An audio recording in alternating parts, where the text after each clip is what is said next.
Hi, producer Jonah here. Season 2 is underway, and now we're launching back into our regular format, bringing together two expert guests with opposing views on big social issues. If you like what you're hearing, please leave us a review wherever you get your podcasts, and we encourage you to hop onto our Principle of Charity socials and get involved in the conversation yourself. Enjoy!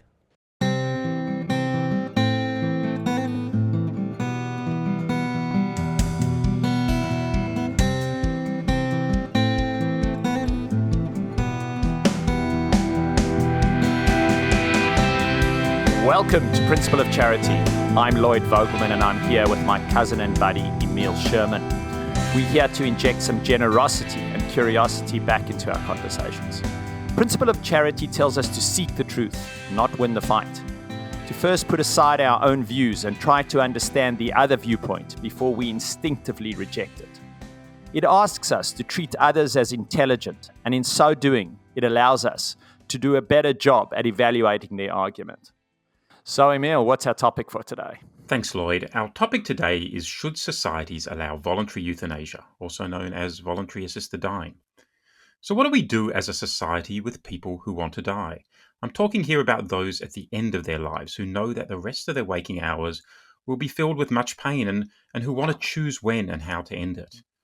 There are a range of terms to describe this, many hotly contested depending on the particular view you hold.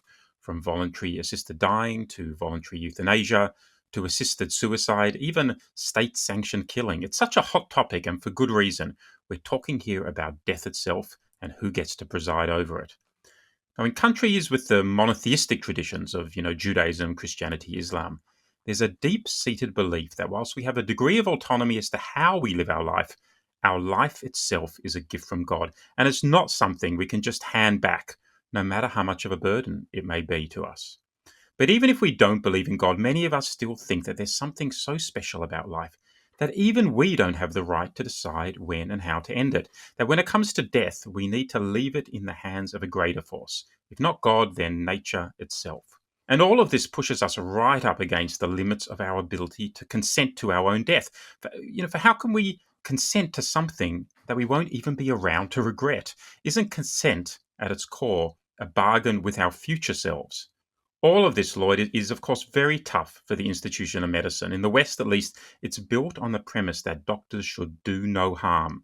And so discussions about assisted dying fire straight into the heart of medicine's identity. Just think about how hard it is to question the core oath that you built your working life upon. But we're also in a society that prizes individual autonomy and self-empowerment.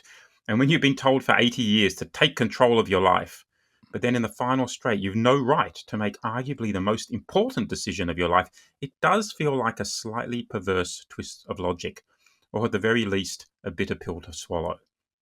So, in this episode, we will be dancing at the edge of this abyss, exploring the arguments for and against assisted dying, traveling the range of paths that many countries have chosen to go down, sliding down the slippery slopes, and doing all of this with our two fantastic guests. Who are they, Lloyd?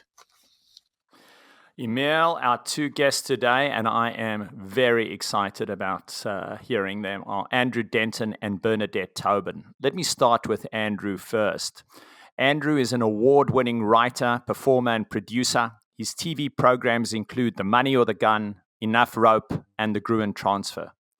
His podcast series, Better Off Dead, about the complex arguments for and against assisted dying, have helped inform the debate around end-of-life choice in Australia. In 2016, Andrew founded the charity Go Gentle to help relieve the distress, helplessness, and suffering experienced by Australians with untreatable or terminal illnesses. Our other guest, Emil, is Bernadette Tobin. Bernadette received a PhD in politics from the University of Cambridge. Currently, she is a reader in philosophy at the Australian Catholic University and director of the Plunkett Centre for Ethics at St Vincent's Hospital in Sydney. Bernadette has honorary appointments in the medical faculties of both the University of New South Wales and the University of Sydney. Emil, with respect to both of these guests, I think they have displayed the principle of charity by just being here. Andrew in particular has fully devoted this chapter of his life to advocating for voluntary assisted dying through his organisation Go Gentle Australia. And Bernadette is equally passionate about why we shouldn't allow it. There's a lot at stake in terms of legislation going through Parliament in countries all around the world. Emil, let's bring on the guests.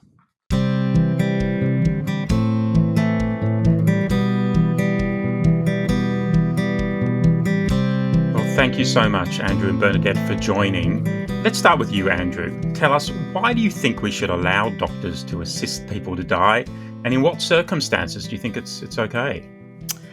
Well, you always start with the big first question, don't you? Probably the best way I can answer why we should assist people to die is to go back to the Victorian inquiry into end-of-life choices, which ultimately recommended that Victoria write that law, which was the first one written in Australia, in an Australian state. And they found the following, that under the existing end-of-life laws in Australia, that people were being given inadequate pain relief at the end of life because doctors were fearful of doing that, that for all its many benefits, palliative care could not help everyone, and therefore some people were dying with great suffering, that some people were resorting to really desperate measures, taking their own lives, faced with this suffering, that both people dying and families had gone through the really psychologically torturous experience of watching people choosing the option to stop eating and drinking and die slowly, as existing law allows, and that some people were unfortunately ending the lives of their loved ones, being put on trial, but not being given a custodial sentence because there appeared to be no medical option that would help them. So those are all reasons, those are all strong reasons which show that our existing end-of-life laws weren't working.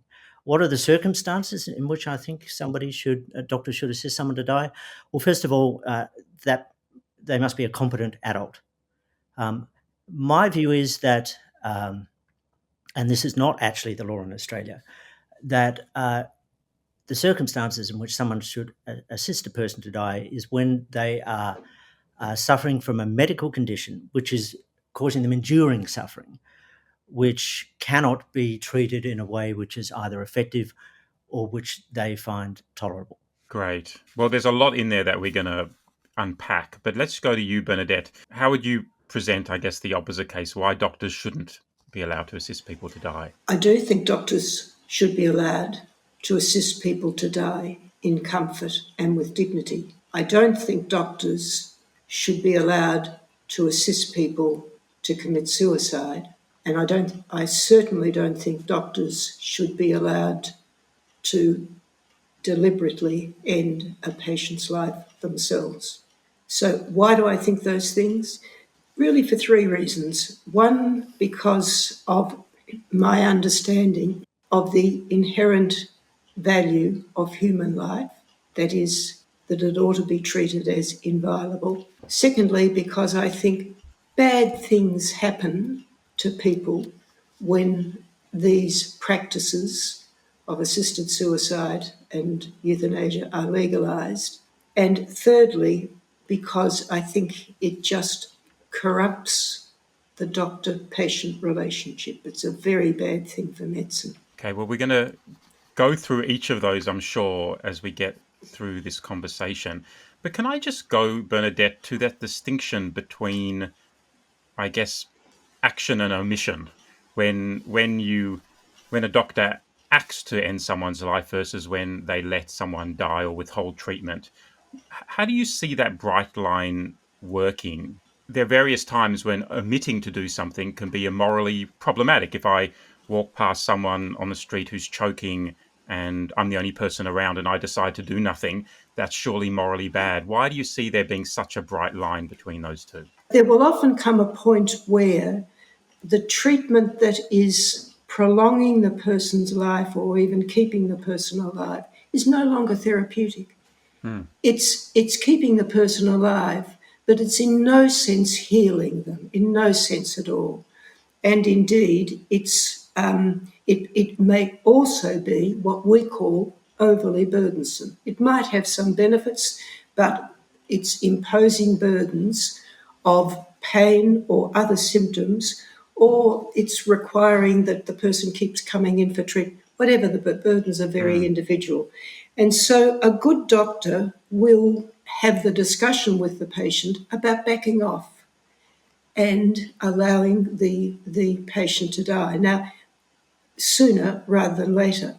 Now, how that discussion goes will be, of course, very individual, and a good doctor will sometimes recommend things to people, indeed recommending that, that they back off from life-prolonging treatment. But all of that is at home with that Hippocratic commitment to look after the patient in good health and in sickness, and indeed as the person dies. That's the overarching ethic. And built into that is sometimes that in order to relieve a physical symptom, it may have to be done in a way that has various side effects. Great. Andrew, we're in such an individualistic society where we want to control everything and we think we've got the right to control everything. Is there a sort of hubris here?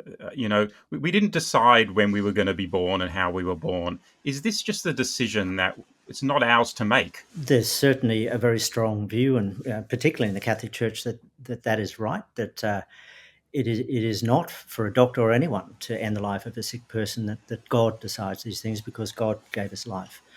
But I think, as I look at this conversation happening around the world, right now in India, they're debating things that we debated 20 or 30 years ago in Australia, which is, do you have a right to refuse treatment? Yes, we have an absolute right to refuse treatment.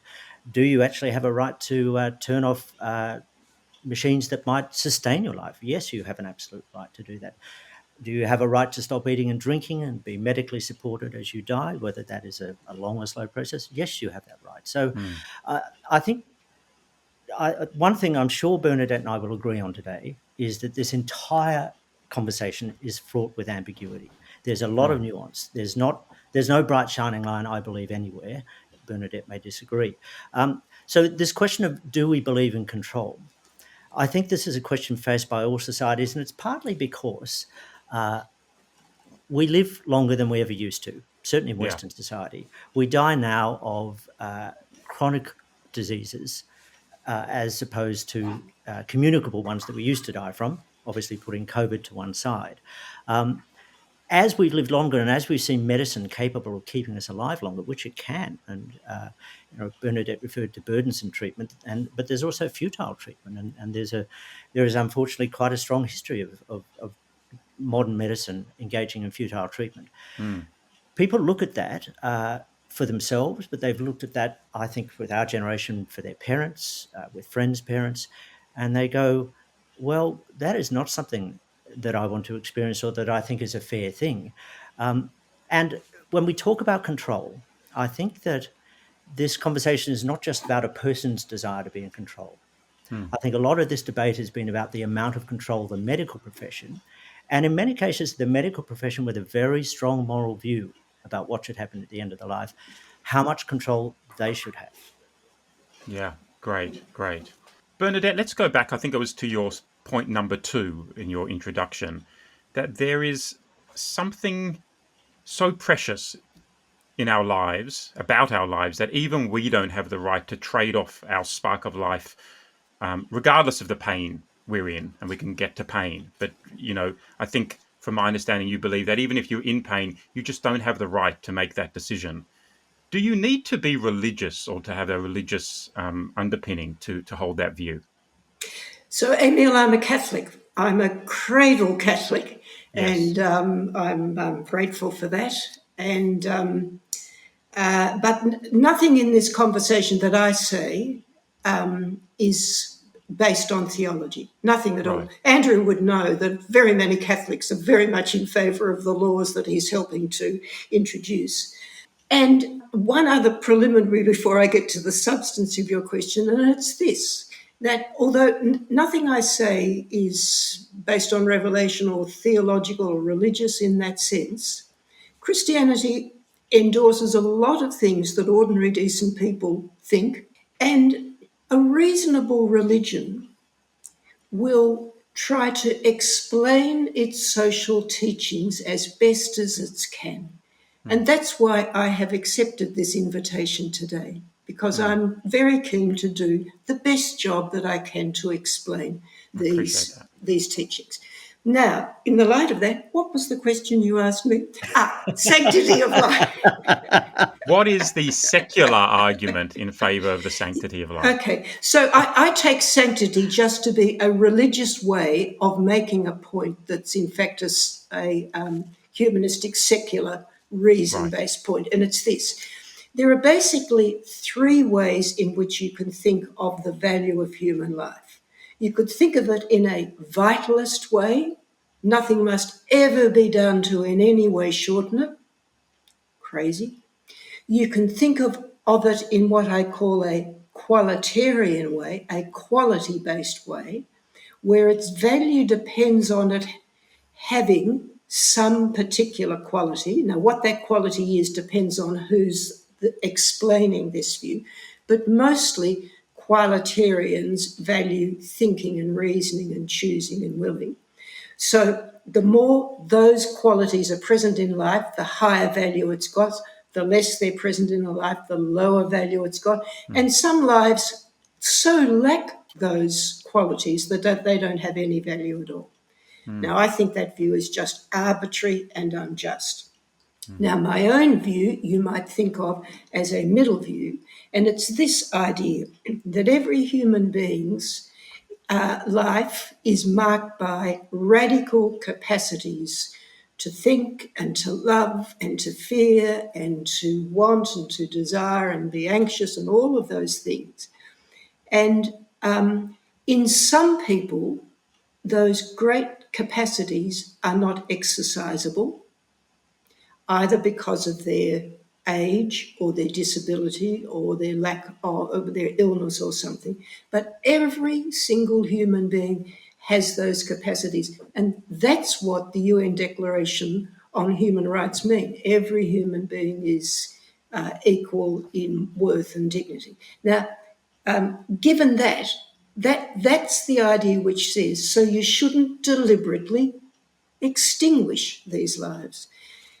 That's the attitude even I our should own take. life, Even our own life. Ourselves. Yeah. Now, look, it's true that in the past people might have had an unreasonably and uncharitable attitude to suicide, and what we should be, our attitude should be compassion and understanding and that kind of thing.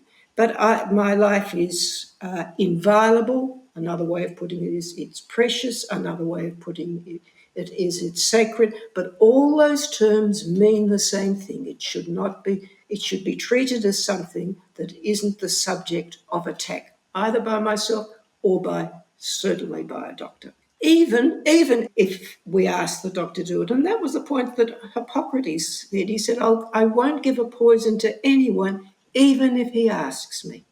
Andrew, can we just step back from some of the laws in Australia? And, here you do really have to be terminally ill, and just sort of ask you what you think. Like, as I understand it, in Australia and in countries like the US and the UK, there's a requirement not to just be in unbearable suffering that can't be alleviated, but also to be terminally ill. But there are other group of countries, Netherlands, Belgium, Luxembourg, and as I understand it, maybe even Canada as well, which have dispensed with the terminally ill part and just require you to be in sort of unbearable suffering that can't be alleviated. And some of the countries define unbearable suffering as including mental suffering and not just physical, meaning a middle-aged, physically healthy person with chronic, unalleviable depression could also get assistance to end their life.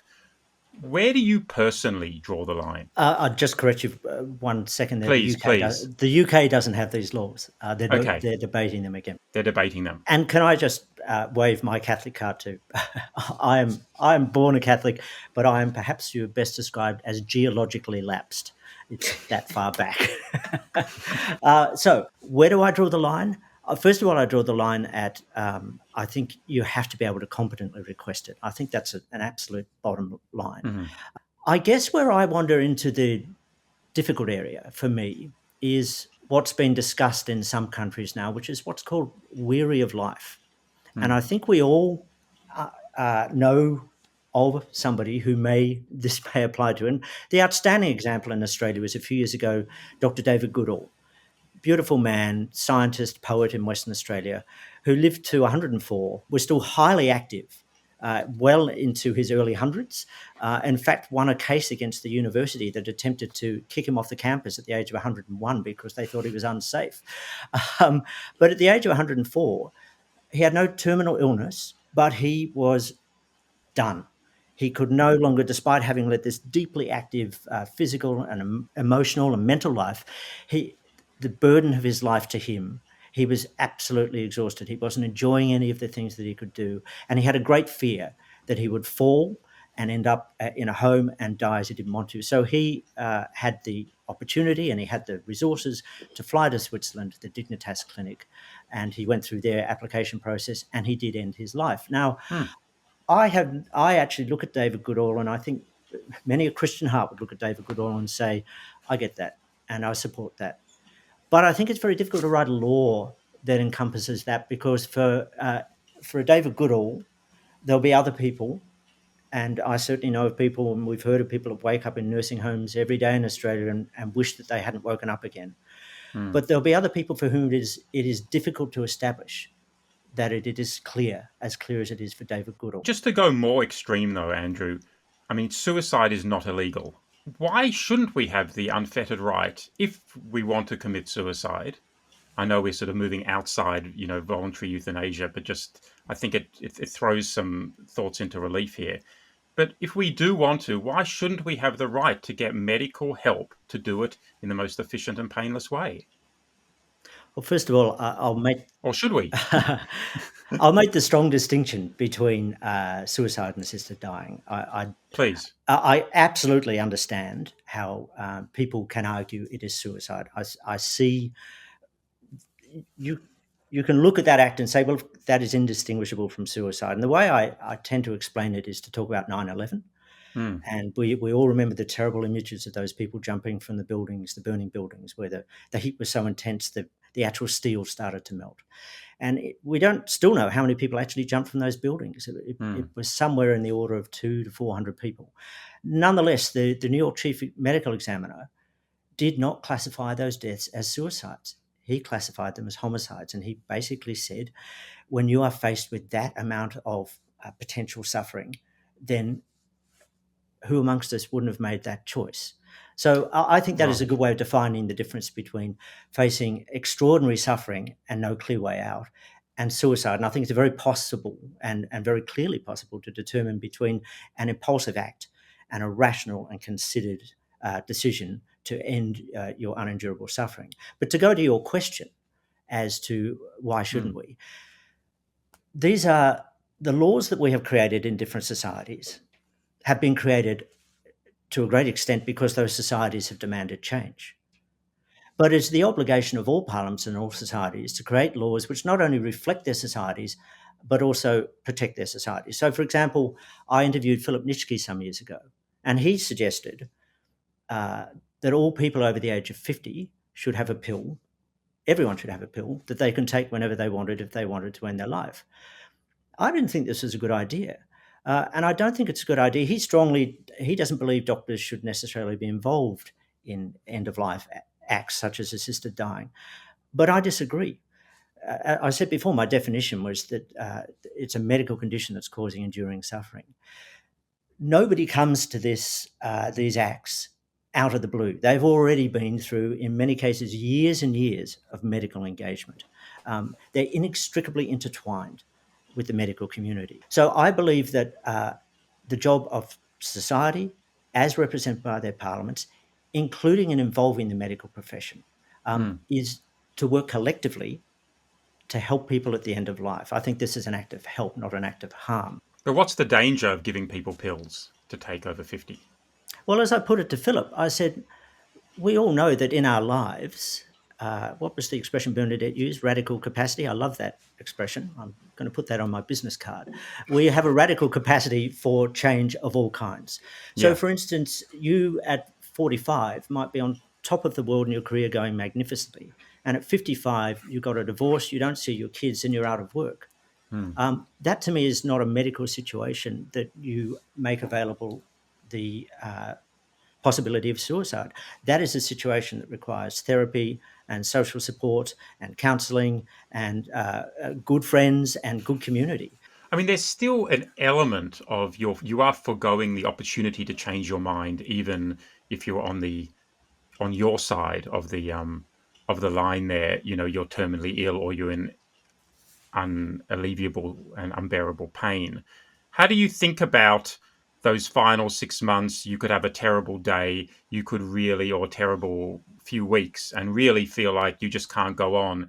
But maybe, dare I say, people can grow through pain. I don't know. I haven't been in that circumstance, and I don't know how patronizing that might sound, but people do maybe change their minds, or something might happen so that they may, in retrospect, have been pleased that they didn't end their life.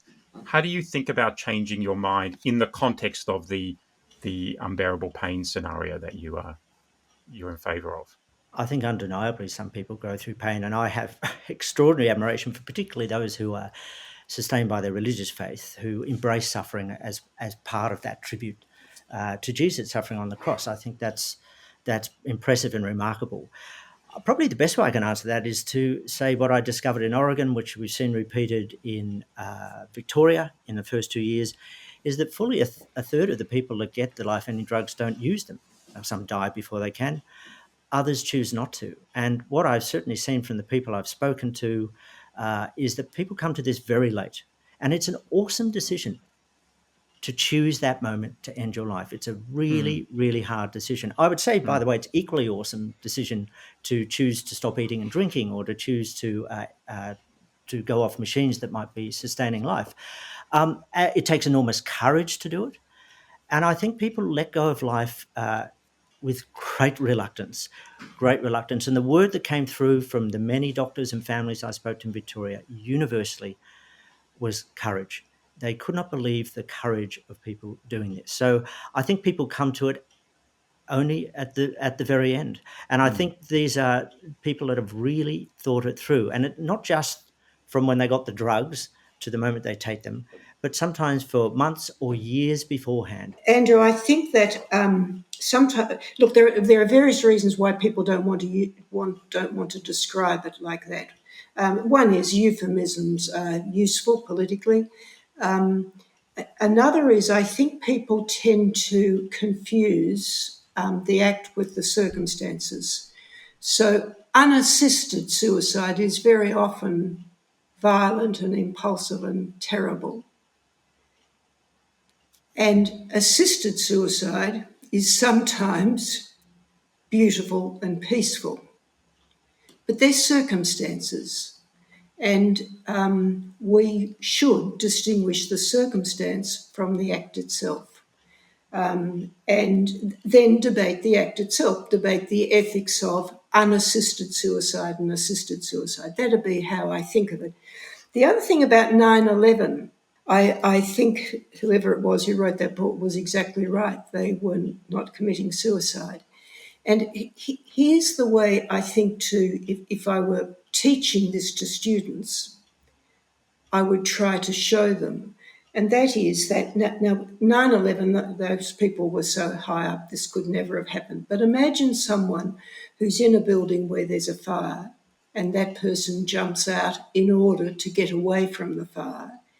And it happens that they land on an awning below, as a result of which their fall is interrupted and they don't die, and they are delighted.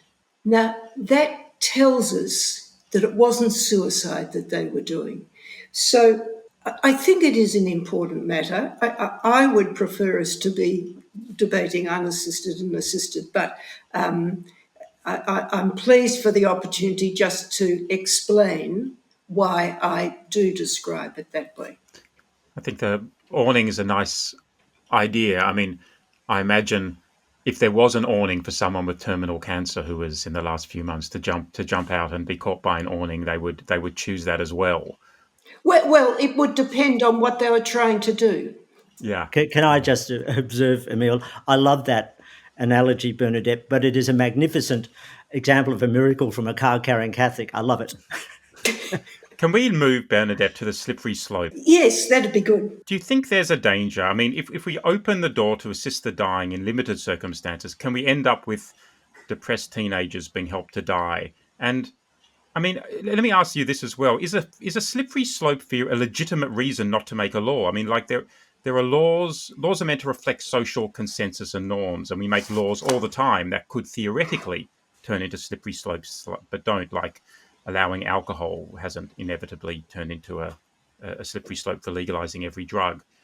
So, look, here are the two things that I think we need to understand. I think it's undeniable that around the states in Australia, overseas, and even within New South Wales itself, the laws keep expanding. I think that's undeniable, but we can go to chapter and verse. I think the more important thing is to think about why that's the case. Mm-hmm. And I think this is a real question for Andrew. And I think, again, there are two reasons. And if I can put them very crudely, I think the laws are such that they are subject to two different kinds of expansion. In one, choice will disappear. In the other, choice will be all it's about. Now, let me explain what I mean. So there are the eligibility criteria, and you start with someone wanting this, and then they have to meet the eligibility criteria, which Andrew has set out: a medical condition likely to cause their death soon, from which they are suffering intolerably.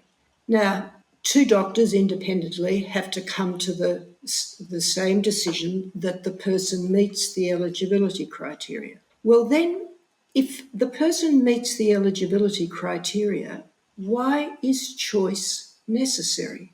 Because in the next room, there may be somebody else who similarly meets the eligibility criteria, but either hasn't asked for it or can't ask for it.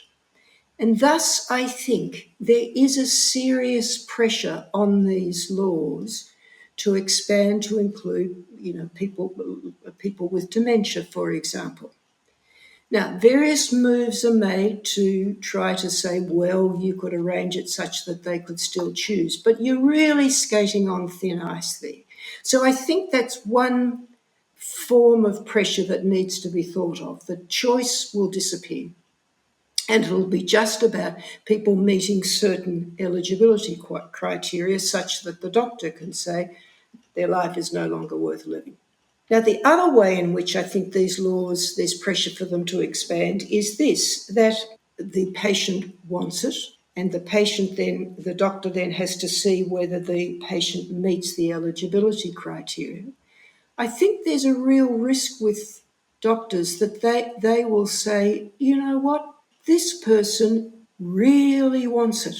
And okay, they don't quite meet the eligibility criteria in terms of the medical condition or the prognosis or the length of time, but who am I?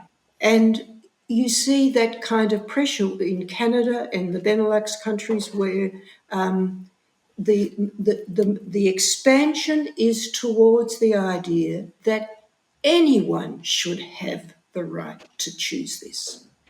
So I think there's empirical evidence of the laws expanding, but I think the more important thing for us Australians to think about is why that's the case.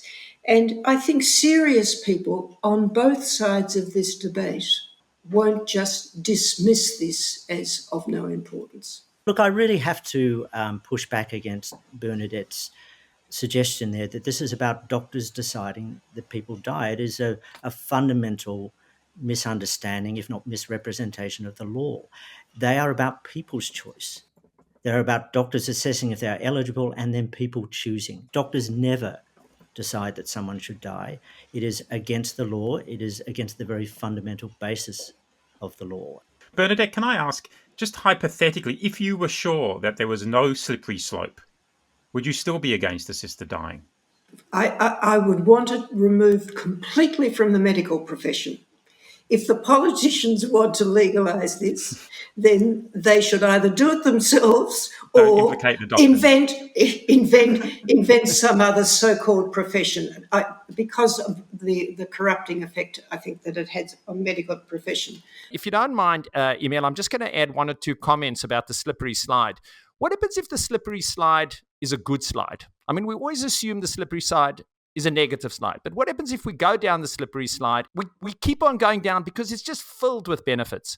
We are seeing families happier. We're seeing pain more relieved. There are wonderful benefits. Maybe the slippery slide is the thing we should be looking for. You might have brought the discussion to something which, again, is common ground between Andrew and me, and that is the renewed urgency of advanced care planning. Now, advanced care planning comes out of Christian background. It comes out of the idea that I'm responsible for my own life. I should take proper care of it because it's precious.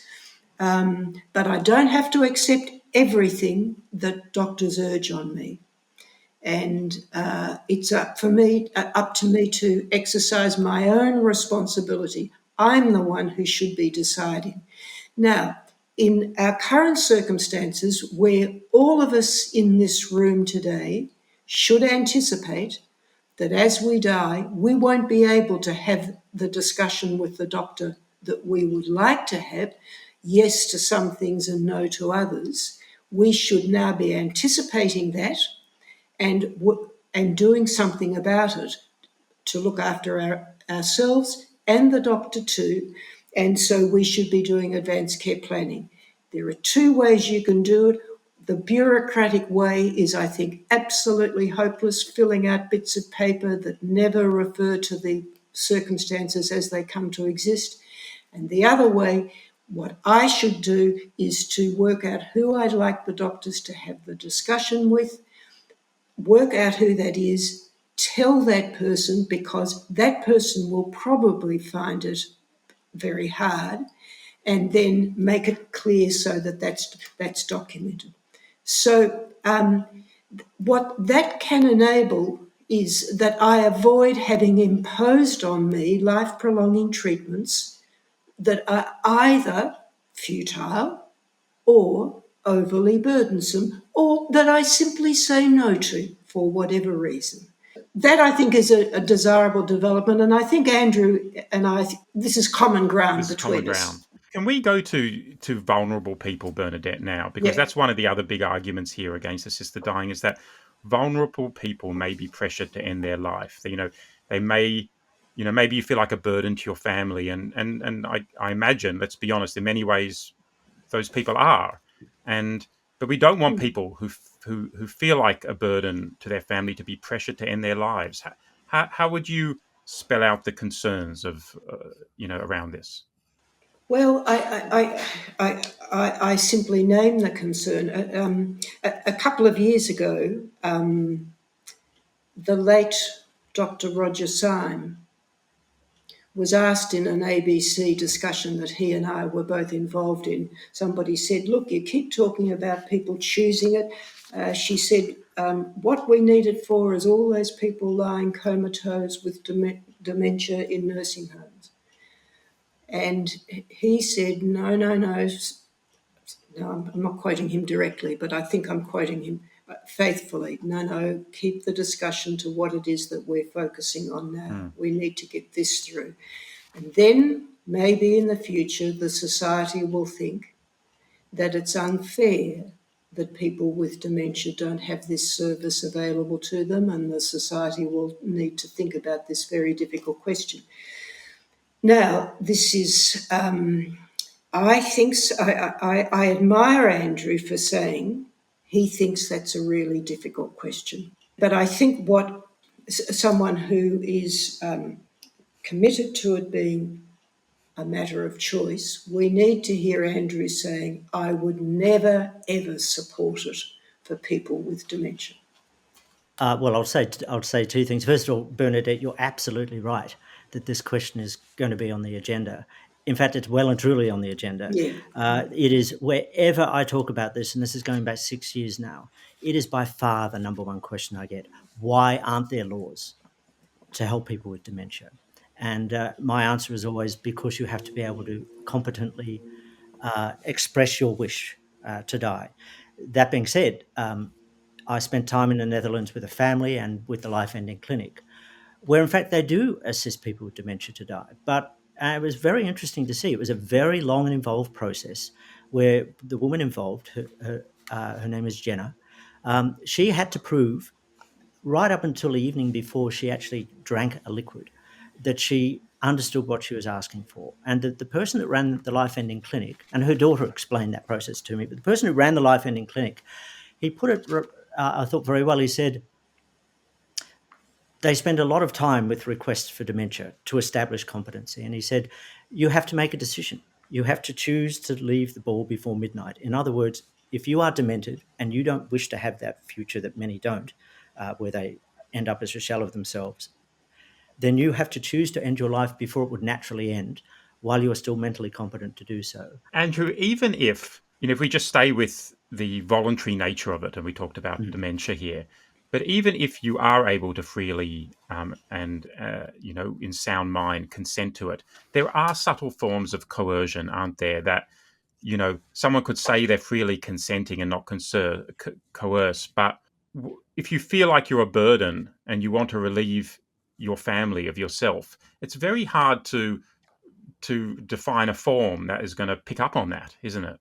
Look, there's absolutely no doubt that pressure exists. And I certainly do not dismiss the possibility that some people may feel that very strongly as they use these laws. But there are two things I'd say.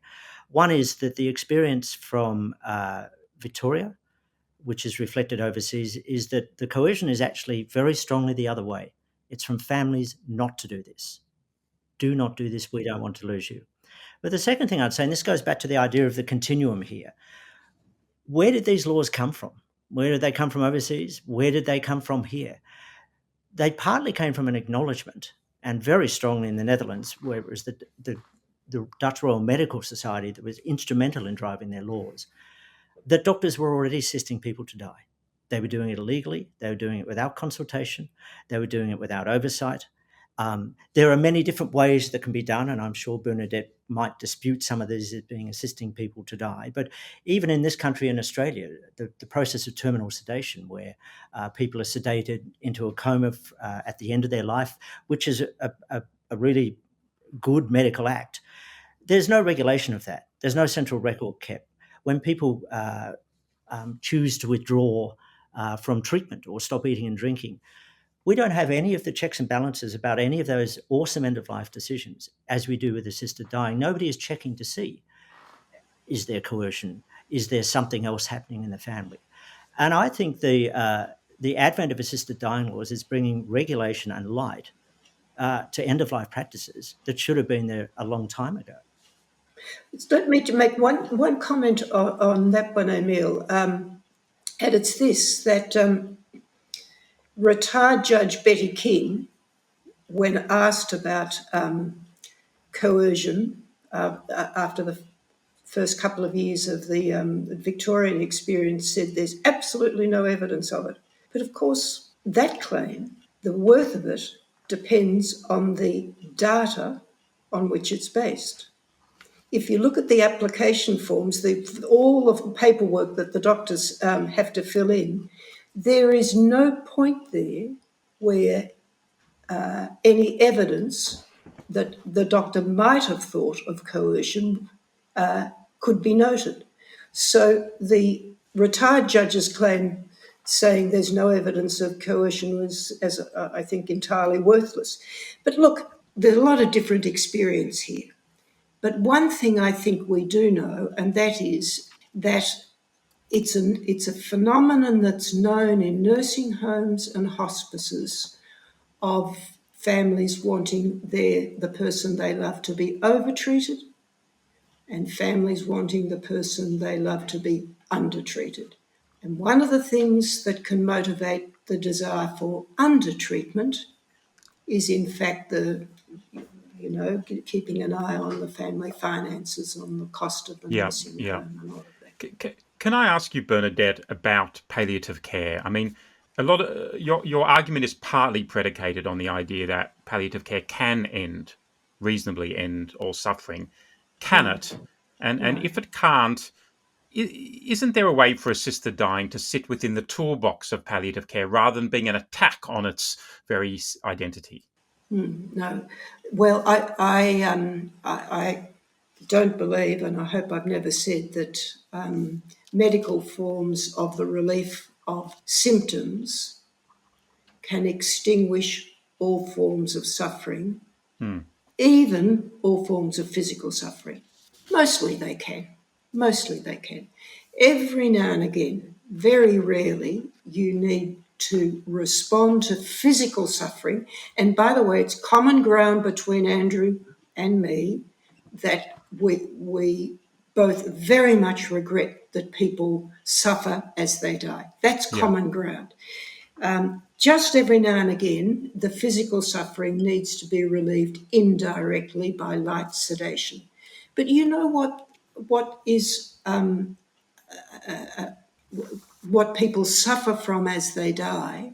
It's all those forms of suffering that are lumped under this heading, existential suffering.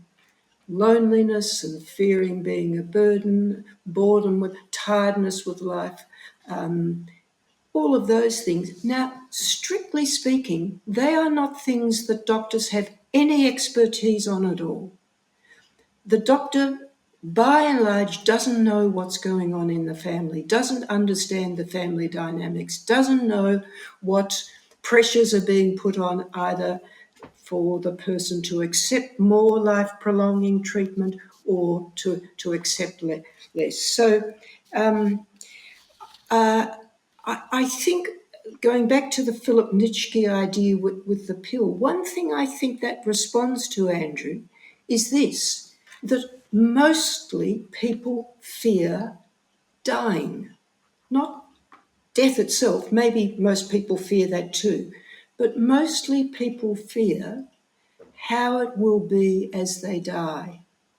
And my experience of working with people the doctors who work with people at the end of life is, more than anything else, that is the most burdensome form of suffering, the fear that at the very end I will be in a pain that's too much for me. Yes, this concept of all those things Bernadette said are correct. There are many different forms of suffering, but she excludes from it the kinds of suffering that are equally difficult for palliative care to treat.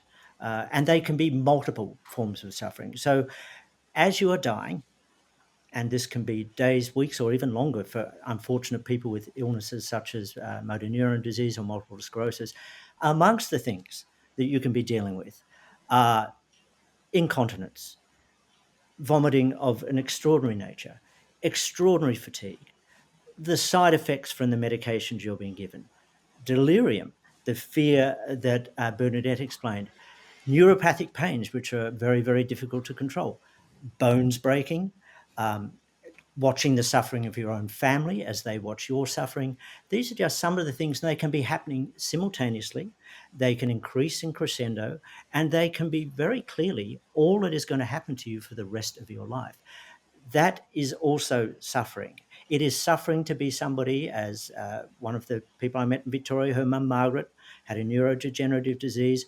Her life, and her mum had been a nurse, her life was reduced to being lifted in and out of a bed in a sling with no pants on to be taken to the toilet. She couldn't do anything for herself.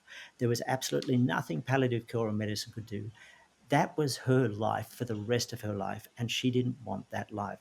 So suffering is much more, and I've heard many an archbishop put the argument that it's simply about loneliness or about feeling a burden or it's some kind of failing in the soul.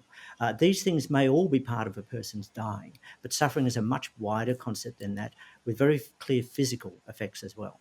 Great. Well, that's the end of part one. We're coming straight back with part two.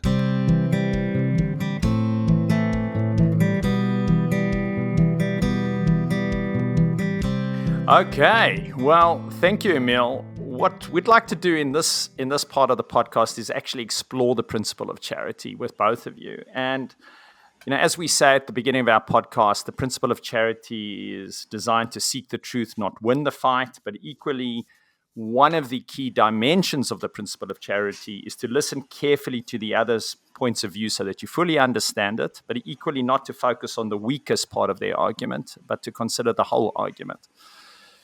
What we'd like to do, and we'd like to do in the show, and maybe we'll start, Bernadette, with you, is maybe in a minute or two, can you give us the strongest parts of Andrew's argument? And then we will ask Andrew to do the same. So over to you. Well, thank you. And look, Andrew can mark me out of 10 because we'll do that. Actually, we'll have a charity barometer today. It's a real challenge. Look, so here's my best shot. Andrew thinks that some people are forced to undergo terrible suffering as they die, and he thinks we shouldn't continue to let that happen. He thinks there are lots of things that we can do to improve end-of-life treatment and care, including facing up to our own mortality, including promoting advanced care planning, to name but two. But that said, he thinks there are two extra things that we need that we don't have without these laws. One is adequate pain relief. But Andrew thinks that doctors can't provide adequate pain relief because that would be killing the person and they're not allowed to do that. And the other thing that he thinks that we need is due regard for the wishes of the person who is dying. But he thinks that doctors aren't free to respect the patient's wish to die in comfort and with dignity. Thus, he thinks we need these changes in the law, and he thinks it should be legal for doctors deliberately to assist people to end their own lives or to do it for them. Now, he does have reservations about these VAD laws. One minor one is he's got reservations about the move to do it by way of telehealth. And Andrew's view is that should only be in special circumstances. And another reservation that he's got is he's not sure whether we should open this up to people with dementia. And as I say, he thinks this is a very difficult question. Sure. So, two last things. I think he thinks that the opposition to these laws, much of it is fueled by deliberate misinformation, such as the idea that palliative care can extinguish all forms of suffering. And the other thing that he thinks the opposition to these laws comes from is people with religious beliefs who think that all this should be up to God. So, and as I say, he doesn't think of it as assisting someone to undertake suicide. Great. Thank you, Bernadette. Andrew, we'll do the charity barometer. We'll just go back to school for a moment. Out of 10, just out of 10. And you don't have to, truthful barometer, not charitable barometer, truthful barometer. How did Bernadette do out of 10? I'd probably give a 6.5 to 7. I greatly appreciated that Bernadette wasn't using expressions like doctors killing people. I was really gratified to hear her say what I think it is, which is assisting someone to die. I was disappointed to hear, considering the range of the discussion we've had about suffering, for Bernadette to reduce it, as I hear consistently done by those that don't wish these laws to exist, to reduce it to the word pain. It's not about pain. Pain is part of suffering, but it's about suffering. I was a little surprised to hear the reference to telehealth. I'm not quite sure where that came from, but let's skip over that. That's probably a small point. So I thought it was a reasonably fair representation, but with that significant carving out of the word pain. Okay, good stuff. Andrew, why don't you have a... I'm a bit disappointed, but there we are. 6.5 out of 10 could do better. I was going to say 7, a flat 7, but then Lloyd said it doesn't have to be charitable; it can be truthful. It's a truthful charitable barometer. It's a truthful charitable barometer. Well, let's see, Andrew, how you go. Bernadette, we're going to have to rid yourself of the bias that you've been marked down. So now you just have to go back to being objective. It's going to be very hard.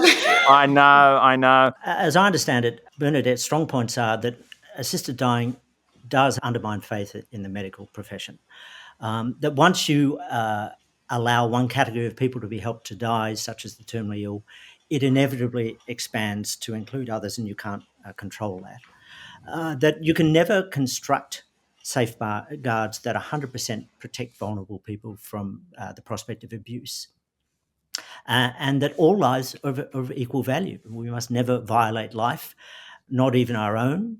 I know Bernadette said that I view this as being a great deal about religion. I think a great deal of it is, and I think it is an entirely valid and powerful belief that our life is a gift from God, and no one has the right to determine when it ends but God. I think that's a powerful belief for Bernadette, but not necessarily for everyone. So that's how I'd summarise it, and I score myself at a 9. Like Andrew, I am going to mark him down for claiming that my view is a religious view. Tell us more. Let me say something about the principle of charity. Can I do that? Please. It actually comes out of a bit of Aristotle. And Aristotle was reflecting on earlier scientific views about the nature of reality. And often he only had a fragment of 2 or 3 words, like you can only you can never step in the same river twice. And what he's trying to do with these earlier scientific views is make sense of them. And what he would do is take the view and pack it around with the assumptions the person must have been making to come to that view. And that's why I think this podcast is a wonderful thing, because what it has invited me to do is to think about the assumptions that inform Andrew's thinking, and to notice that many of these assumptions are shared. So the undesirability of people suffering as they die is common ground. The fact that there's a myriad forms of suffering as people die, that's common ground. So what I think the principle of charity does is it directs us to build up the common ground, and then see where the differences. What generates the differences? Thank you. I've asked each one of you to argue the strongest points or advocate the strongest points of the other, which is key to the principle of charity. But equally in the principle of charity, it's about reflection of your own argument and not to get into self-righteousness or overconfidence about that. Andrew, what's the weakest part of your argument, do you think? I think the bit that causes me most pause, what I call at the fringes of where these laws are. I think, having spent that time in Belgium, particularly with some of the country's most senior psychiatrists talking about psychiatric euthanasia, I think that's an extremely difficult question which must be approached with great caution. I think the question of, I was talking about David Goodall before, about people who are weary of life as opposed to people who have a medical condition which may be causing them suffering. I think it's true to say that as society continues, as we live longer, God knows, I'm hearing people saying we could live to 150, heaven forbid. I think there may be more pressure to create a law, and in fact there were suggestions in Holland which were rejected, to create a separate law to encompass people who were, quote unquote, weary of life. I would have a great caution about that kind of a law for the reasons I expressed before. So in the spirit of charity, obviously I could put a whole lot of context around all of that, but in the spirit of charity, I'll leave it there. Okay, fantastic. Bernadette, how about you? Which part of your argument do you feel you are less confident about, or that people should feel less confident about? Look, I think the thing that troubles me most of all about it is this, that it's all very well to give the account of the role of the doctor as people deal with significant illness and as they come to the end of their lives. It's all very well for me to say that futile treatment and overly burdensome treatment shouldn't be administered and physical symptoms should be relieved. It's all very well for me to say that. I am not confident that is widely understood and accepted in the medical profession. So that's a real worry to me, that I can say to an Andrew, but there are ways that doctors can adequately look after people as they die, can adequately look after people as they die, when I know just as well as he that people continue to die badly. Part of changing one's view, being objective, requires, any change requires an enormous amount of intellectual energy, horsepower. We get very locked into our views because it's beneficial. Part of the benefit is sometimes we have identity around our views. And Andrew, I'd like to start with you first. Your career, as I understand it, was, as an award-winning interviewer, and now you've moved almost not even to advocacy, but to activism around voluntary assisted dying. For you to change your view or to hear a view that could challenge you, you almost have to have the intellectual and emotional horsepower to change, which is hard. But in part, you're giving up part of your identity. Do you find that you're listening less to the alternative side? I effectively started my journey on this at an international anti-euthanasia convention. I spent 2 days there. I really appreciated the opportunity. I listened very, very carefully. It was quite new to me, the arguments against, and I took them as my measure when I went to Europe and North America as, well, are these things real? Since then, and you're right, I have moved from advocacy to activism, and I've done that based on the clear and repeated evidence of suffering, and I would say abuse at the end of life that I've seen around Australia. But to have those conversations, I have had to, and still have to, and I enjoy those conversations, sit down, particularly with politicians who don't agree with this law, or who don't understand this law, or who hold strongly Bernadette's view. And I always approach those conversations not from the angle of, here's what I think and here's why you're wrong. My first, second, and third question is, tell me what your doubts and concerns are. So I'm constantly being challenged as to my understanding and to my views. Bernadette, in a similar vein to my question to Andrew, you've defined yourself as a member of the Catholic Church. You're part of it. You write about the Catholic Church. If you differed in your view on with the Catholic Church on this issue, do you find that to be a high level of risk? There's a potential excommunication. I'm not talking about, formally, but socially. In a similar way, if I started articulating in my family and with my friend group very strong pro-Trump views, I'm likely to lose friends at a accelerated rate, and probably family members as well. But what's the risk for you in the Catholic Church around articulating a different view around voluntary assisted dying, or any term that you want to put onto it? I wouldn't speak on behalf of the church if I changed my mind on the fundamental. If I abandoned the view that human life ought to be treated as inviolable and came to think of it in terms of its quality, I would have to give up the position that I have, which is I run a little ethics centre at St Vincent's Hospital in Sydney. So that's the first thing. The second thing is it's a very wide stream, and I would have probably as many conversations that would involve points of agreement and disagreement with co-religionists. Thirdly, we oughtn't to underestimate the common ground there is between very many Christian teachings and very many beliefs of the rest of society. So I have a sense I'm not getting to what you're really pushing me on. But when I first heard your question and you put it to Andrew, I was thinking of this.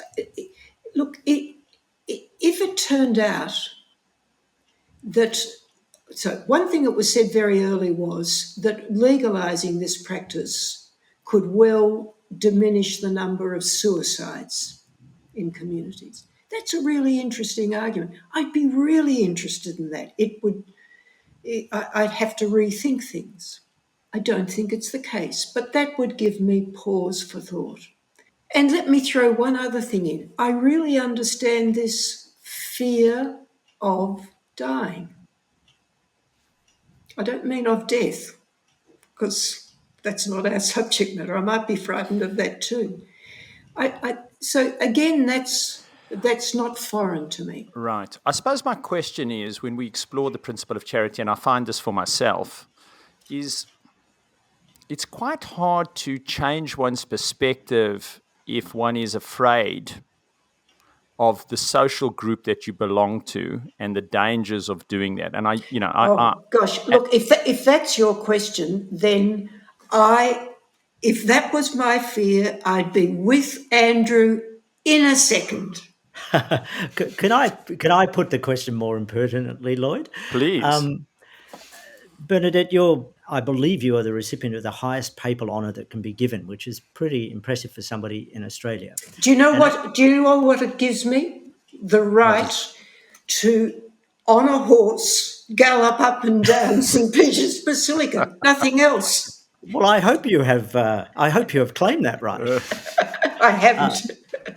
But part of that award is to defend the teachings of the Church and the Pontiff. And of course, the teachings of the Vatican on this are extremely clear, which is that the euthanasia is not allowable under any circumstances, that it is a sinful act. Your point about suicides is very interesting. There needs to be a lot more research, and this is far from empirical, but I can certainly give you two specific family examples of people that would have suicided had they not had the option of Victoria's law. But listen, Andrew, you're a great man for telling a compelling story about an individual case. And individual cases are very powerful.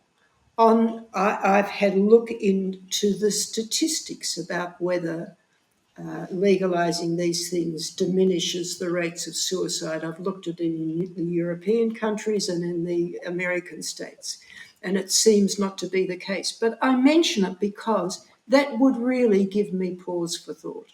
Now, I don't think I would end up being in favour of these laws, but I might take a more tolerant attitude to them if that really were the case. Thank you. Bernadette, last question to you. I'm struck by your lack of self-righteousness.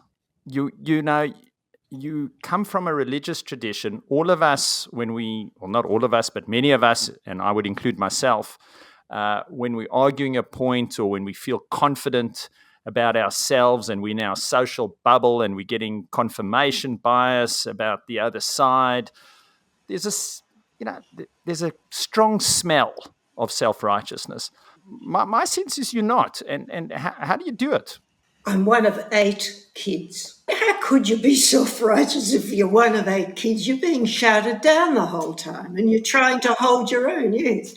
I'm number 4 girl, and then I was followed by an all-singing, all-dancing boy. No wonder I've got psychological problems. Just on the religious thing that you're clearly interested in, and so am I love theology. The person with whom I had the most challenging and thus most satisfying discussions is an Upper West Side Jew. He and I differ on so much, but there's a common interest in the theology. And there's always something more to be said on every subject. Beautiful. I think we're going to conclude there. I want to thank both of you. I have learnt a fortune, absolute fortune.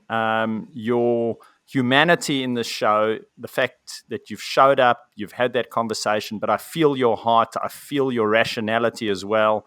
Thank you so much for your time. It's been an absolute pleasure having both of you on it. Thank you. Well, thank you too, and thanks, Andrew. It's a good thing to do, I'm sure. Likewise, Bernadette, I really appreciate it, and I'll sign off as Dave Allen used to. Good night, and may your God go with you.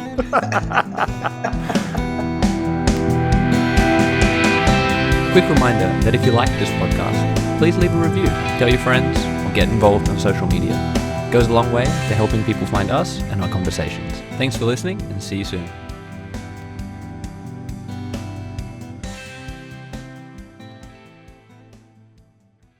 We are at the end of an era and on the precipice of a new one. What do we keep? What do we leave behind? Hear from 16 thinkers, including Stephen Fry, Roxane Gay, Slavoj Zizek, Waleed Ali, Naomi Klein, Peter Singer, Sam Mostyn, and more. 8 conversations, 8 responses in sound, 1 podcast to record this moment. Subscribe to the Festival of Dangerous Ideas wherever you find your podcasts, and join us at the in-between.